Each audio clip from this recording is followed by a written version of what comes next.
हाँ जी, तो last class में हम लोगों ने मिसलेनियस के एग्जाम्पल कर लिए थे। इस क्लास में मिसलेनियस एक्सरसाइज के क्वेश्चंस करते हैं। फर्स्ट क्वेश्चन में बोल रहा है the relation f is defined by f of x equals to this. ठीक है, तो एक एफ ऑफ एक्स एक रिलेशन दे दिया और एक रिलेशन जी दे दिया जी ऑफ एक्स। ठीक है, तो एक्स की वैल्यू 0 से 3 के लिए एक्स स्क्वेयर दे दिया है और 3 से 10 के लिए 3x दे दिया है। ठीक है, इसी तरह से जी एक्स में x की वैल्यू 0 से 2 के लिए एक्स स्क्वेयर दे दिया है और 2 से 10 के लिए 3x दे दिया है। ठीक है, तो दो रिलेशन दे दिए हैं बेसिकली। ठीक है, show that f is a function and g is not a function. तो हमें शो क्या करना है कि ये जो f ऑफ x है ये तो एक फंक्शन है और ये जो g ऑफ x है ये एक फंक्शन नहीं है, मतलब ये सिर्फ एक रिलेशन है, ये एक फंक्शन नहीं है। ठीक है, तो कैसे चेक करेंगे इसको कि कौन सा फंक्शन है कौन सा फंक्शन नहीं है। हमारे पास दो ही सिंपल तरीके हैं, राइट। एक तो हम चेक करते हैं कि हमारा जो डोमेन है that should be equal to set A, right. और दूसरा, कोई भी जो सेट ए है उसके जो एलिमेंट्स हैं, राइट, सेट ए के जो एलिमेंट्स हैं उसकी किसी की भी रिपीट इमेज नहीं बननी चाहिए, राइट। यूनिक इमेज बननी चाहिए, मल्टीपल इमेजेस नहीं बननी चाहिए। ठीक है, तो सबसे पहले एफ ऑफ एक्स के लिए चेक करते हैं। देखो एफ ऑफ एक्स क्या है, एफ ऑफ एक्स एसेंशियली क्या है। एफ ऑफ एक्स इज, ये बोल रहा है कि एक्स स्क्वेयर वैल्यू रहेगी एफ ऑफ एक्स की अगर एक्स की वैल्यू 0 से लेकर 3 के बीच में है तो, और 3x रहेगी अगर इसकी वैल्यू 3 से लेकर 10 तक है तो। ठीक है, ये फंक्शन है। तो एक बार इसकी रोस्टर फॉर्म लिख लेते हैं। तो f of x will be equal to, ध्यान से समझेंगे।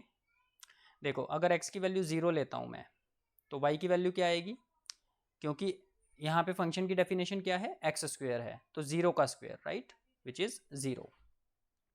अगर मैं x की वैल्यू 1 ले लेता हूँ तो भी एफ ऑफ एक्स की डेफिनेशन क्या रहेगी, एक्स स्क्वेयर रहेगी, राइट। तो एक्स स्क्वेयर मतलब 1 का स्क्वेयर मतलब 1। एक्स की वैल्यू 2 लेता हूँ तो एफ एक्स की वैल्यू कितनी आएगी, 2 का स्क्वेयर विच इज़ 4। अगर x की वैल्यू 3 लेता हूँ, अब देखो x की वैल्यू 3 पे थोड़ा सा यहाँ पे इसने जो है कंफ्यूज किया है। कैसे, x की वैल्यू 3 यहाँ भी दे दी है और यहाँ भी दे दी है। अब पॉइंट ये है कि मैं x की वैल्यू 3 जब ले रहा हूँ तो मैं कौन सा फंक्शन लूँ, 3x लूँ या एक्स स्क्वेयर लूँ, राइट, क्योंकि एक्स स्क्वेयर भी फंक्शन की डेफिनेशन है और x की वैल्यू 3 पे 3x भी फंक्शन की डेफिनेशन है। ठीक है, तो एक बार देखते हैं 3x लेके देखते हैं। अगर मैं 3x लेता हूँ तो 3 इंटू 3 विच इज़ 9, और अगर मैं एक्स स्क्वेयर लेता हूँ तो वो भी 3 का स्क्वेयर विच इज़ 9। तो कहने का मतलब क्या है कि मैं फंक्शन की डेफिनेशन चाहे एक्स स्क्वेयर लूँ चाहे 3x लूँ, मेरी वैल्यू हमेशा क्या आएगी, 9 ही आएगी। तो 3 की इमेज हमेशा क्या बनेगी, 9 बनेगी। ठीक है, अब 4 लेते हैं एक्स की वैल्यू। अब देखो जैसे ही 3 या 3 से बड़ी हो जाती है एक्स की वैल्यू, फंक्शन की डेफिनेशन 3x हो जाती है। तो x की वैल्यू कितनी है, 4 है, तो 3 फंक्शन की वैल्यू कितनी हो जाएगी, 3 इंटू 4 विच इज़ 12। फिर 5, और फिर 5 से लेकर 10 तक 3x ही चलती रहेगी, राइट। तो 5 15, 6 18, 7 21, 8 24, 9 27 एंड 10 30। ओके, तो अगर अब हम ध्यान से देखें तो हमारे पास 0 से लेकर 10 तक जो हमारी x की वैल्यू थी एफ ऑफ एक्स में, right, this which is set ए, सबकी इमेजेस बन रही हैं और सबकी यूनिक इमेजेस बन रही हैं, किसी की भी मल्टीपल इमेजेस नहीं बन रही हैं। ठीक है, एक 3 पे ऐसा हो सकता था कि मल्टीपल इमेजेस बन जाती अगर यहाँ से और यहाँ से वैल्यूज़ अलग अलग आ जाती, लेकिन दोनों से वैल्यू एक ही आ रही है। तो 3 9 3 9 दो बार तो नहीं लिखेंगे सेम ऑर्डर्ड पेयर को, एक ही बार लिखेंगे। ठीक है, तो इसका मतलब सबकी यूनिक इमेज बन रही है। ठीक है, तो मैं लिखूंगा since every first element,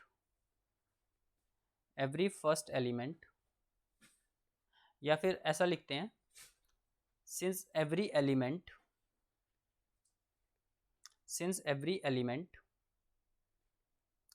in the domain of F of x, है ना, फर्स्ट वैल्यूज का सेट क्या बनेगा, डोमेन बनेगा ना। ठीक है, तो every element in the domain of F of x has its unique image, ठीक है, सबकी यूनिक इमेज बन रही है, किसी की भी इमेज रिपीट नहीं हो रही है, ठीक है। Therefore since every element has its unique image, therefore F of x is a function, ठीक है। तो जो एफ ऑफ एक्स रिलेशन है वो एक फंक्शन भी है, ठीक है। अब एक बार जी एक्स को देखते हैं यहाँ पे, ठीक है। जी एक्स के लिए डिफरेंट कलर यूज कर लेते हैं, एक बार जी एक्स को देखते हैं यहाँ पे, ठीक है। जी एक्स के लिए एक डिफरेंट कलर यूज कर लेते हैं, let's use this colour g x is, देखो अगर x की वैल्यू 0 से 2 के बीच में है तो एक्स स्क्वेयर है, तो x square when x is 0 से लेकर 2 तक, और 3x है अगर x की वैल्यू 2 से 10 तक है, तो 3x when x is 2 to 10, right. अब इसकी एक बार रोस्टर फॉर्म लिखते हैं जैसे हमने f ऑफ x की लिखी थी। x की वैल्यू अगर मैं 0 लेता हूँ तो फंक्शन की डेफिनेशन क्या रहेगी, x square, right, not function की डेफिनेशन, रिलेशन की डेफिनेशन, राइट, एक्स स्क्वेयर, तो 0 का स्क्वेयर विल बी 0। अगर मैं x की वैल्यू 1 लेता हूँ तो फिर से x square which is 1, right. अब मैं अगर x की वैल्यू 2 लेता हूँ, ठीक है, x की वैल्यू 2 लेता हूँ तो जो फंक्शन की डेफिनेशन है वो एक्स स्क्वेयर भी है, और x की वैल्यू 2 पे अगर हम देखें तो 3x भी है, ठीक है। तो अगर मैं एक्स स्क्वेयर में इसको 2 को पुट करूँगा तो मेरा आंसर आ रहा है 4, तो इसकी इमेज बन रही है 4, राइट। और अगर मैं 3x में x की वैल्यू 2 पुट करता हूँ तो मेरा आंसर आ रहा है 6, तो मेरी इमेज बन रही है 6। तो 2 की मेरे पास दो इमेजेस बन रही हैं, यहाँ पे 4 भी बन रही है और 6 भी बन रही है, ठीक है। तो मुझे दोनों पेयर लिखने पड़ेंगे, 2 की इमेज 4 भी बन रही है और 2 की इमेज 6 भी बन रही है, राइट। तो मुझे यहीं से क्लियरली पता चल गया है कि जी एक्स जो है एक फंक्शन नहीं है, क्यों, क्योंकि 2 की मल्टीपल इमेजेस बन रही हैं, और फंक्शन के लिए क्या ज़रूरी है, हर एक एलिमेंट की यूनिक इमेज होनी चाहिए, किसी की भी मल्टीपल इमेज नहीं होनी चाहिए, ठीक है। इसको कंप्लीट कर लेते हैं। 3 जब लेंगे हम x की वैल्यू तो फिर सीधा 3x पे आ जाएगा, ठीक है, फंक्शन की डेफिनेशन 3x हो जाएगी। तो 3, 9, 4, 12, राइट, 5 से लेकर 15 और ऐसे चलते जाएगा ये, और लास्ट में आपका 10, 30 ये आपका बन जाएगा, ठीक है। ये रोस्टर फॉर्म हो गई। तो हम देख पा रहे हैं 2 की मल्टीपल इमेजेस बन रही है, इसलिए हम बोल सकते हैं g x is not a function, ठीक है। तो हम यहाँ पे क्या लिखेंगे, सिंस एलिमेंट 2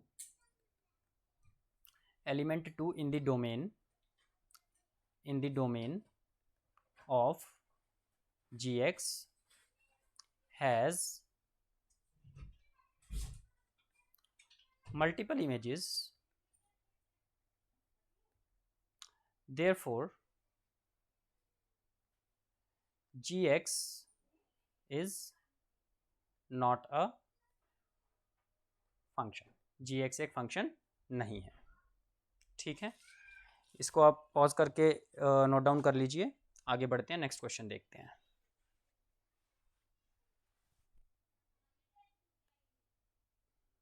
देखो नेक्स्ट क्वेश्चन में क्या कह रहा है, f of x equals to x square, find the value of this particular number, ठीक है।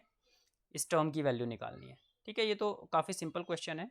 एफ ऑफ एक्स क्या दे रखा है, एक्स स्क्वेयर, तो f of 1.1 minus F of 1 divided bye 1.1 1.1 minus 1, ये हमें फाइंड करना है, राइट। तो कुछ नहीं करना, जहाँ जहाँ पे हमारा x आ रहा है वहाँ पे हमें x की जगह पे यहाँ पे 1.1 पुट कर देना है, यहाँ पे 1 पुट कर देना है। For example F of x is x square, so f of 1.1 will be 1.1 का square minus F of 1 will be 1 का स्क्वेयर, और divided by 1.1 minus 1 will be 0.1, right. तो 1.1 का स्क्वेयर होता है 1.21 माइनस 1 का square is 1 divided by 0.1, right. So this will come out as 0.21 divided by 0.1, ठीक है। फर्दर सॉल्व करेंगे तो 2.1 हमारा आंसर आ जाएगा, ठीक है। So this is your question number 2। आप इसको वीडियो को पॉज करके नोट कर लीजिए, आगे बढ़ते हैं, नेक्स्ट क्वेश्चन देखते हैं। कह रहा है find the domain of this function. Now it's pretty simple question, right. Domain का क्या मतलब है कि हमारा जो डिनोमिनेटर है वो ज़ीरो नहीं होना चाहिए, राइट। तो इसको ज़ीरो के इक्वल रख के देख लेते हैं और जो वैल्यूज़ आ रही हैं रियल नंबर में से उनको हटा देंगे, वो डोमेन आ जाएगा, राइट। ठीक है, for domain of fx, the denominator, right, the denominator should not be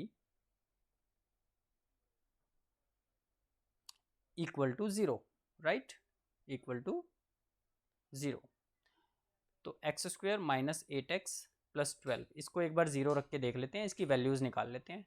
तो x square minus 6x minus 2x plus 12 equals to 0। So x into x minus 6 minus का 2 into x minus 6 equals to 0। So x minus 6 into x minus 2 equals to 0। X की दो values आ गई 2 and 6, right. तो x की सिर्फ ये दो values नहीं हो सकती, बाकी कोई भी रियल नंबर इसके डोमेन में आ सकता है। क्यों? क्योंकि अगर 6 और 2 में से कोई भी वैल्यू हो गई तो नीचे वाला जो क्वांटिटी है वो 0 बन जाएगा। Essentially what is this? This is a rational function, right. This is a rational function जो कि px अपॉन qx की फॉर्म में होते हैं, राइट। जहाँ पे px और qx दोनों क्या होते हैं? पॉलिनोमियल्स होते हैं, ठीक है। तो हमारा इसका डोमेन क्या हो जाएगा? डोमेन लिख देते हैं set of all the real numbers minus दो values which is 2 and 6, this will be our domain, ठीक है। चलिए आगे बढ़ते हैं, नेक्स्ट क्वेश्चन देखते हैं। इसको प्लीज आप वीडियो को पॉज करके नोट कर लीजिए। कह रहे find the domain and range of the real function given by f of x equals to x minus 1 का स्क्वायर रूट। अच्छा, डोमेन के लिए क्या होना चाहिए यहाँ पे? अब देखो डिनोमिनेटर तो है नहीं, तो डिनोमिनेटर में 0 का तो कोई सवाल नहीं है। स्क्वायर रूट के अंदर नेगेटिव नंबर नहीं आना चाहिए, राइट। फॉर डोमेन जो ये x माइनस 1 है ये ग्रेटर देन इक्वल टू 0 होना चाहिए, राइट। ये लेस देन 0 नहीं होना चाहिए, राइट, x माइनस 1, क्योंकि स्क्वायर रूट के अंदर नेगेटिव क्वांटिटी नहीं आ सकती। इसका मतलब जो x है that should be greater than equal to 1। तो इसका मतलब मेरा डोमेन क्या आ जाएगा भाई? x की वैल्यू जो है 1 या 1 से बड़ी होनी चाहिए, मतलब 1 से लेकर इन्फिनिटी तक कहीं भी हो सकती है। 1 पे हम जो है आपका क्लोज्ड ब्रैकेट लगाएंगे, क्लोज्ड इंटरवल, और इन्फिनिटी पे हमेशा ओपन इंटरवल। 1 पे क्लोज्ड इंटरवल क्यों लग रहा है? क्योंकि 1 भी वैल्यू हो सकती है ना। क्योंकि अगर x की वैल्यू 1 होगी तो ये क्वांटिटी 0 हो जाएगी, विच इज़ फाइन। 0 का स्क्वायर रूट इज़ 0, बस नेगेटिव नहीं होनी चाहिए, 0 हो सकती है, ठीक है। इसकी रेंज क्या होगी? रेंज समझते हैं। अब देखो ये स्क्वायर रूट है, स्क्वायर रूट हमेशा आपको पॉजिटिव क्वांटिटी देगा या 0 देगा, ठीक है। कभी भी आपको नेगेटिव क्वांटिटी नहीं देगा स्क्वायर रूट, ठीक है। तो रेंज क्या हो जाएगी? 0 से infinity, as simple as that, ठीक है। Square root will never give you negative quantity, ठीक है। तो 0 से पॉजिटिव क्वांटिटी देगा आपको, ठीक है। इसको नोट डाउन कर लीजिए, आगे बढ़ते हैं। कह रहे find the domain and range of the real function given by f of x equals to x minus 1 का मॉडुलस। इसका डोमेन और रेंज बताना है। अब देखो डोमेन तो सिंपल सा इसका रियल नंबर्स का सेट हो जाएगा। क्यों? क्योंकि ना तो कभी भी डिनोमिनेटर में आपका 0 आएगा और ना ही square root of negative number आएगा, राइट, क्योंकि दोनों है ही नहीं। अच्छा, इसकी रेंज क्या हो जाएगी? सिंपल सी बात है, अगर ये मॉडुलस के अंदर है फंक्शन तो मैं x की कुछ भी वैल्यू रखूँ, ये मुझे या तो 0 देगा या 0 से बड़ी वैल्यू देगा, राइट। या तो 0 देगा या पॉजिटिव वैल्यू देगा, कभी भी नेगेटिव वैल्यू नहीं देगा ये मुझे, है ना, क्योंकि मॉडुलस फंक्शन है। तो 0 से लेकर इन्फिनिटी तक मेरे को ये रेंज दे देगा, ठीक है। चलिए आगे बढ़ते हैं। कह रहा है लेट f एक फंक्शन है x comma x square upon 1 plus x square, ठीक है, be a function from r to r, determine the range of r। मेरे को रेंज बतानी है f ऑफ x f की, ठीक है। अच्छा, रेंज का मतलब क्या है कि ये जो होता है ये नंबर, सेकंड जो एलिमेंट होता है ये क्या क्या वैल्यूज़ ले सकता है, इसी को रेंज बोलेंगे, राइट। फर्स्ट एलिमेंट जो जो वैल्यूज़ ले सकता है उसको क्या बोलते हैं? डोमेन बोलते हैं। और उसके रिस्पेक्ट में जो सेकंड एलिमेंट की जो वैल्यूज़ आती हैं वो रेंज होती है, राइट। यही मैंने आपको बताया था, range is the set of all the second element of the ordered pair, right, ठीक है। अब आप एक बात ध्यान से समझिए, ये जो सेकंड एलिमेंट है x square upon 1 plus x square, मैं x की कोई भी वैल्यू ले लूँ, कोई भी रियल नंबर वैल्यू ले लूँ, ध्यान से समझना, क्या ये क्वांटिटी हमेशा पॉजिटिव होगी? ये क्वांटिटी हमेशा पॉजिटिव होगी या फिर ज़ीरो भी हो सकती है ना? अगर x की वैल्यू मैं ज़ीरो ले लेता हूँ तो ज़ीरो भी हो जाएगी, राइट? अच्छा, चाहे मैं नेगेटिव वैल्यू भी ले लूँ, ठीक है, मैं नेगेटिव, ज़ीरो और पॉजिटिव सबकी बात कर रहा हूँ, x की कोई भी रियल वैल्यू ले लूँ मैं। यहाँ पे अगर मैं x की कोई भी रियल वैल्यू ले लूँ तो इस क्वांटिटी का क्या बन सकता है? ये एक्स स्क्वेयर है, ये हमेशा मुझे पॉजिटिव करके देगा क्वांटिटी और उसमें +1 कर देगा, राइट? तो ये क्वांटिटी हमेशा क्या रहेगी? ये भी हमेशा एक पॉजिटिव क्वांटिटी रहेगी। ये तो कभी ज़ीरो भी नहीं होगी। क्यों नहीं होगी?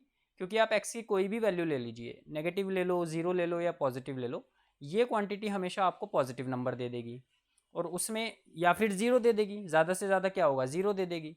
उसमें 1 जब आप प्लस करोगे तो हमेशा मिनिमम वैल्यू इसकी 1 तो आएगी ही आएगी, राइट?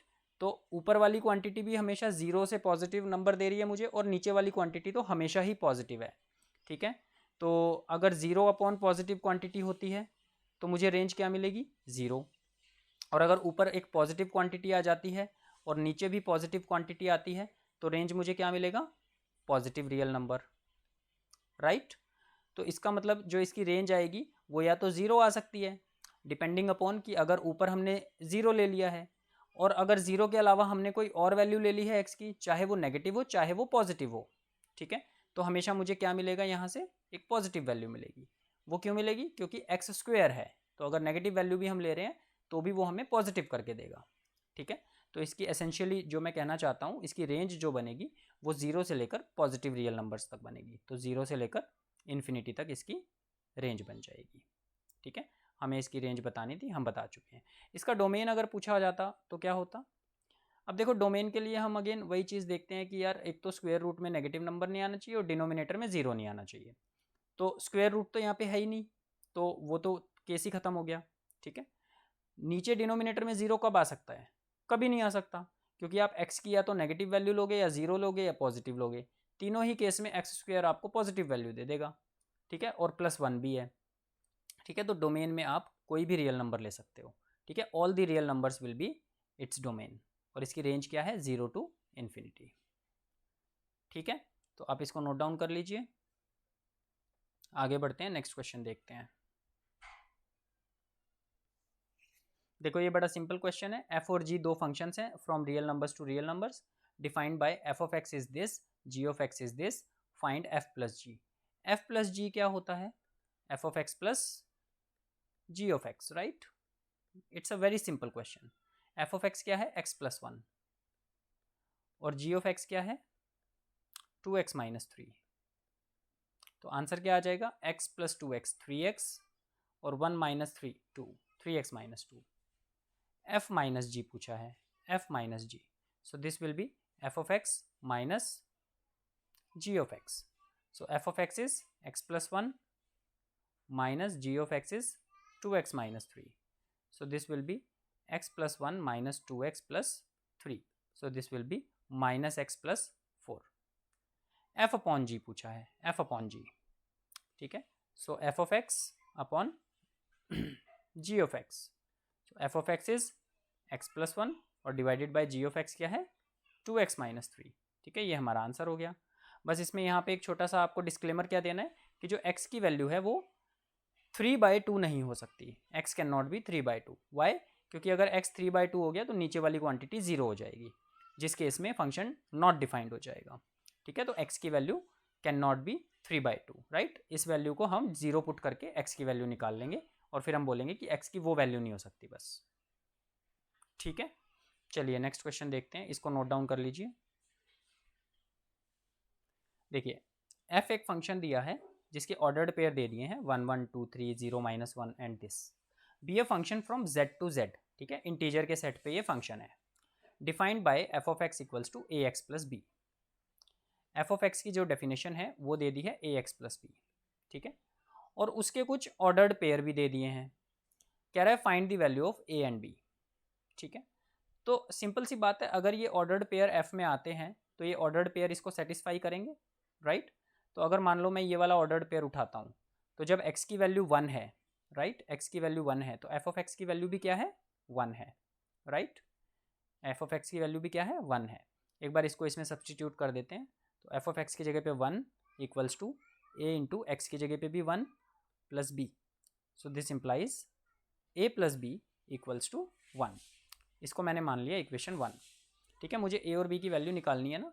इसी तरह से मैं कोई और एक ऑर्डर्ड पेयर उठा के ए बी में एक और इक्वेशन बना लूँगा और फिर ए बी की वैल्यू निकाल लूँगा।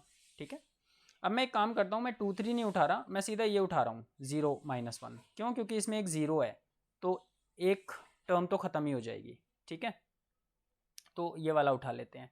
ठीक है, चलो एनीवे छोड़ो, आपको मैं कंफ्यूज नहीं करूँगा। Let just pick the second one. ठीक है, ideally I would have picked अगर मैं एग्जाम में पेपर देता तो मैं 0 -1 ले लेता। ठीक है, चलो मैं आपको 0 -1 लेके दिखा देता हूँ। वैसे अगर आप 2 3 या ये वाला -1 -3 भी लोगे दूसरा केस, तो आपका क्वेश्चन हो जाएगा, कोई दिक्कत नहीं है। ठीक है, now when x is equal to 0, when x is equal to 0, f of x की वैल्यू क्या है? -1 है। एफ ऑफ एक्स की वैल्यू है -1, राइट। तो एक बार सब्सटीट्यूट कर लेते हैं, -1 equals to a into x की वैल्यू 0 प्लस बी। ठीक है, तो यहाँ से b की वैल्यू आ गई -1, इसलिए मैंने ये 0 और -1 वाला केस उठाया था, क्योंकि a यहाँ से एलिमिनेट ही हो गया। ठीक है, a plus b equals to 1 है और b की वैल्यू -1 आ गई है, तो a plus b equals to 1, right. ये 1 implies a plus b equals to 1, तो मतलब a -1 इक्वल्स टू 1, तो a equals to 2, a equals to 2। ठीक है, समझ में आ रहा है?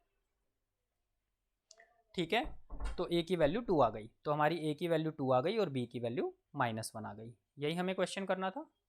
अगर हम f ऑफ x को लिखें, रीराइट करें, इसने बोला नहीं है बट ऐसे ही अगर इसको रीराइट करते हैं तो क्या बनेगा फंक्शन? 2x - 1। ठीक है, ऐसा ही सेम क्वेश्चन आपको याद होगा हमने एग्जाम्पल में भी किया था। मैं आपको दिखा देता हूँ, एक लीनियर फंक्शन वाला था, ये रहा। ठीक है, तो इसने बोला था कि f के जो एलिमेंट्स मेंबर वो हैं, ऑर्डर्ड पेयर हैं, वो ये हैं, and f is a linear function. ठीक है, तो उसने बोला फाइंड f ऑफ x। तो लीनियर फंक्शन में हमने क्या किया था कि let f x equals to m x plus c, एक लीनियर इक्वेशन ले ली थी, और फिर हमने सेम चीज़ करके m और c की वैल्यू निकाली थी, और फिर हमने फंक्शन निकाल दिया था। उसमें भी हमारा आंसर कितना आया था? 2x - 1 ही आया था। आप ध्यान से देखोगे तो ऑर्डर्ड पेयर भी सेम है बिल्कुल।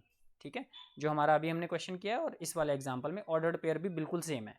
ठीक है, सो ये क्वेश्चन और वो क्वेश्चन बिल्कुल सेम है, बस क्वेश्चन को प्रेजेंट करने का तरीका बदल दिया है। उसमें बोल दिया है f of x equals to a x plus b, और इसमें बोल दिया है कि f of x is a linear function, तो बात तो एक ही है। ठीक है, चलो आगे बढ़ते हैं, नेक्स्ट क्वेश्चन देखते हैं।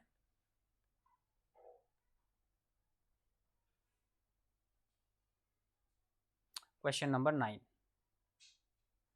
कह रहे let R be a relation from N to N. ठीक है, नेचुरल नंबर में एक रिलेशन है, सच दैट आर जो है that is a comma b, such that a b belongs to natural number and a equals to b square.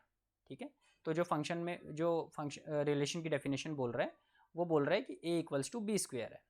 ठीक है, कह रहा है आर दी फॉलोइंग ट्रू। अब हमें बताना है कि ये 3 केसेस दिए हैं इसने कि ये ट्रू हैं या नहीं। कह रहा है a will belong to R for all a belonging to natural number. तो मतलब क्या बोल रहा है वो कि भाई कोई भी नेचुरल नंबर मैं ले लूँ, a comma a will belong to R. तो फर्स्ट पार्ट इसका देखते हैं। भाई मेरी रिलेशन की डेफिनेशन क्या है? A equals to b square.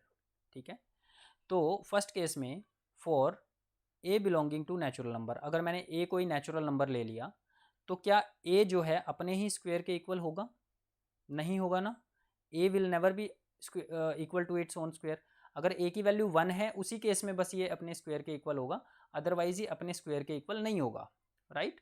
तो इसका मतलब क्या है कि a comma a will not belong to R, right, will not belong to R, क्योंकि अगर ए कॉमा ए को आर से बिलोंग करना है तो a should be equal to a square, right, right. A b तभी तो बिलोंग करेगा ना रिलेशन में when a is equal to b square, लेकिन ऐसा नहीं है, a is not equal to its square. ठीक है, तो a comma a will not belong to are.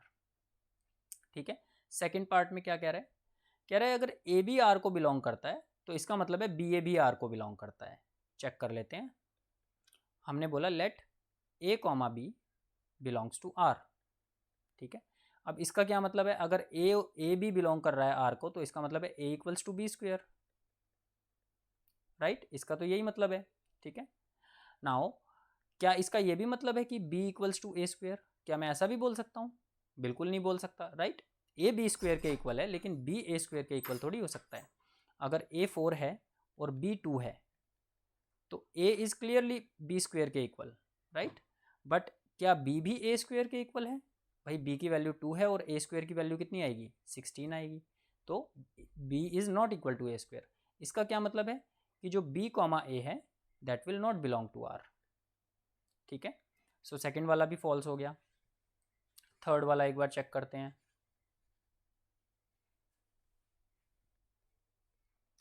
Third में बोल रहा है अगर ए बी आर को बिलोंग करता है एंड बी सी भी आर को बिलोंग करता है, तो इसका मतलब है ए सी भी आर को बिलोंग करेगा।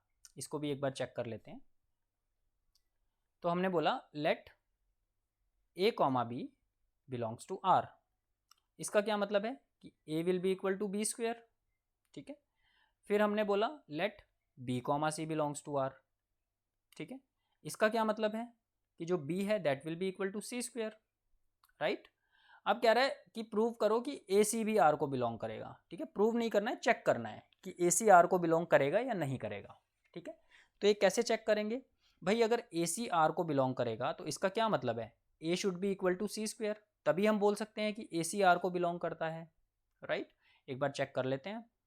ये this is equation 1, this is equation 2, ठीक है।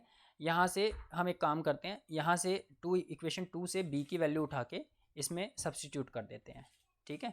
तो हम बोलते हैं substituting b equals to c square in equation 1। Equation 1 में पुट करते हैं तो a equals to b square है, तो मतलब a इक्वल्स टू बी की जगह पे मैं सी स्क्वेयर डाल रहा हूँ और उस पूरे का स्क्वेयर। तो यहाँ से एसेंशियली क्या आ रहा है? a इक्वल्स टू सी की पावर 4, राइट।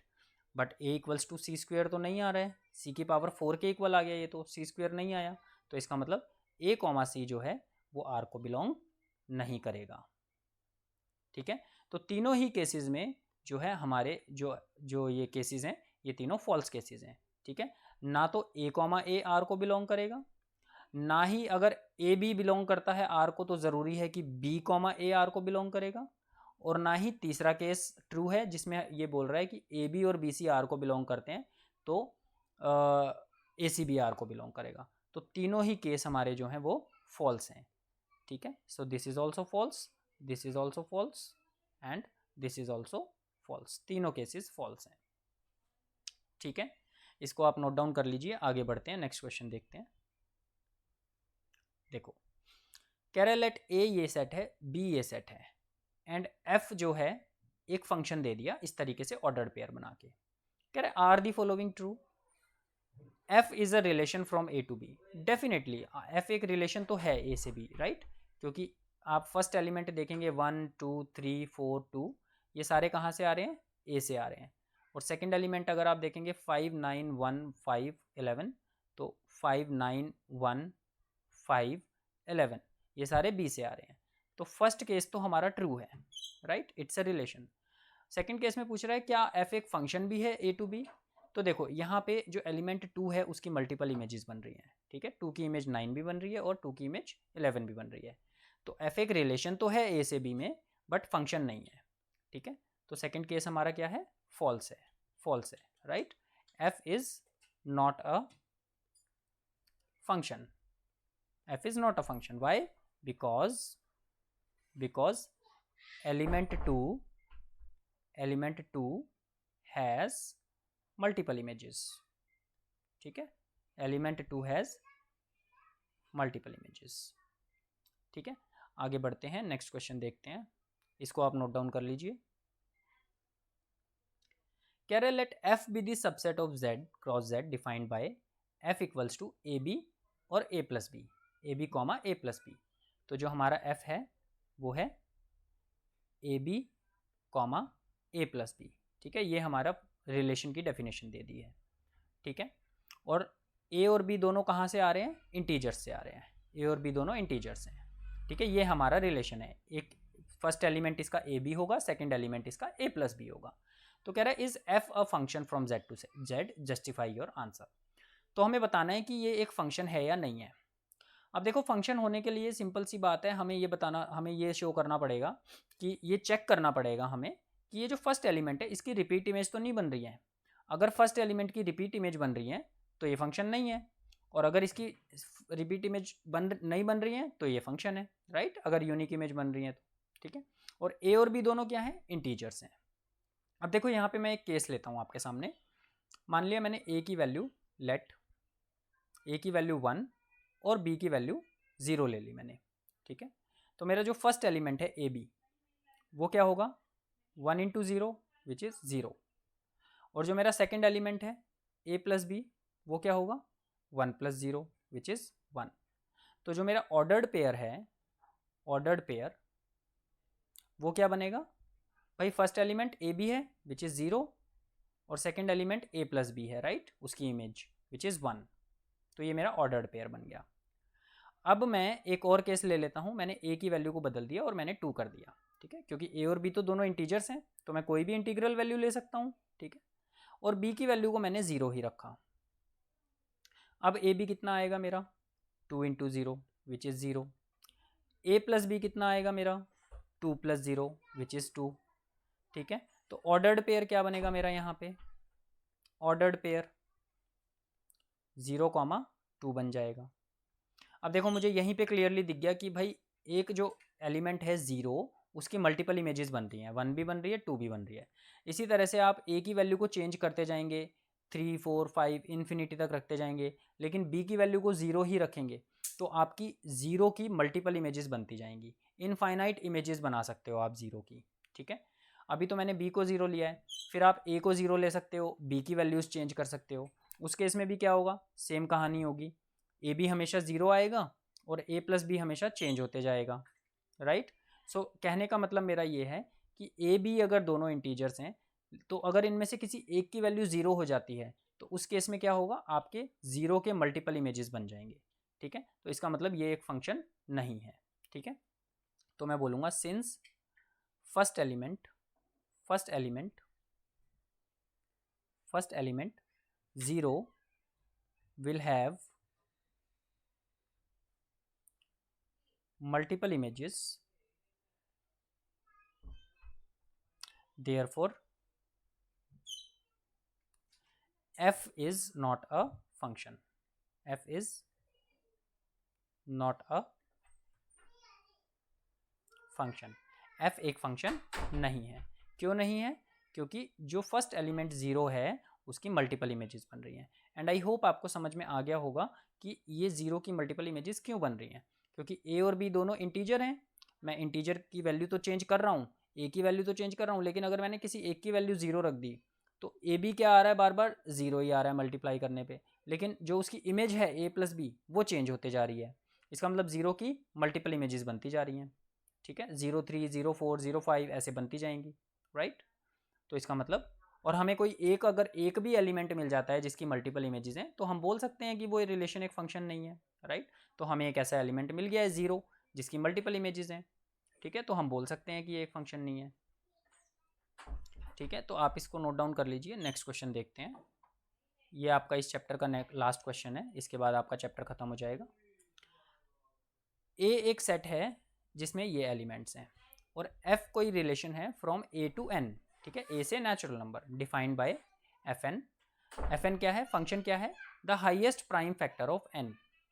कह रहे find the range of F, ठीक है। तो ये फंक्शन है, ठीक है, और हमें फंक्शन क्या है, the highest prime factor of N, तो हमें रेंज फाइंड करनी है। सो बेसिकली अगर मैं एफ की रोस्टर फॉर्म लिखूँ तो क्या बनेगी, अगर मैं फर्स्ट एलिमेंट 9 ले लेता हूँ तो मेरा सेकंड एलिमेंट क्या आएगा, फंक्शन की डेफिनेशन क्या है, the highest prime factor of N, ठीक है। 9 का हाईएस्ट प्राइम फैक्टर क्या होता है, 3 होता है, राइट।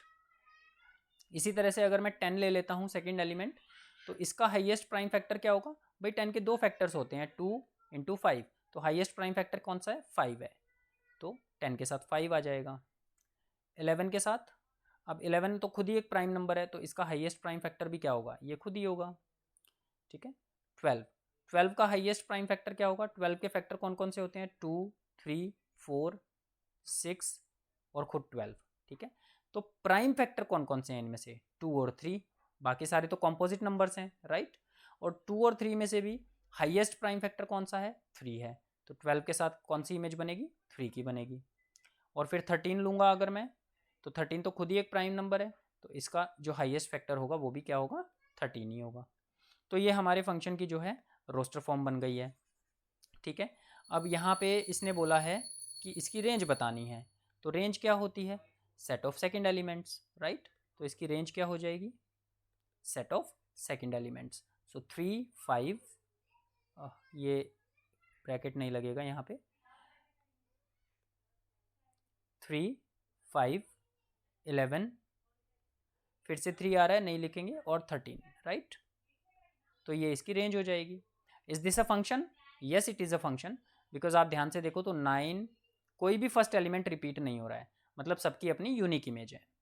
9 की और 12 की सेम इमेज है, 3, उससे कोई प्रॉब्लम नहीं है।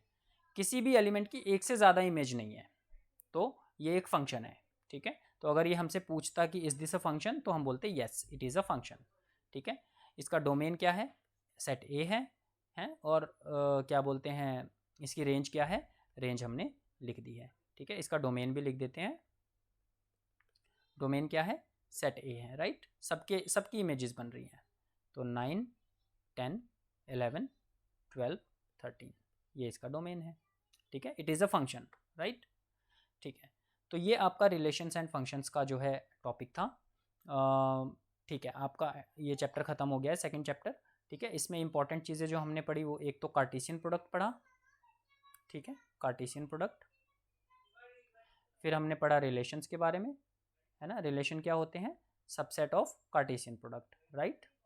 फिर हमने पढ़ा इनकी रेंज, ठीक है, रेंज को बाद में लिखेंगे, डोमेन, कोडोमेन एंड रेंज, ठीक है। Domain, codomain and range, domain, codomain and range, right. फिर हमने पढ़ा फंक्शन क्या होता है, भाई एक ऐसा रिलेशन जिसमें सेट ए के सारे एलिमेंट्स की यूनिक इमेज बन रही है, वो एक फंक्शन होता है। और फिर फंक्शन की भी हमने डोमेन, कोडोमेन और रेंज पढ़ा, ठीक है।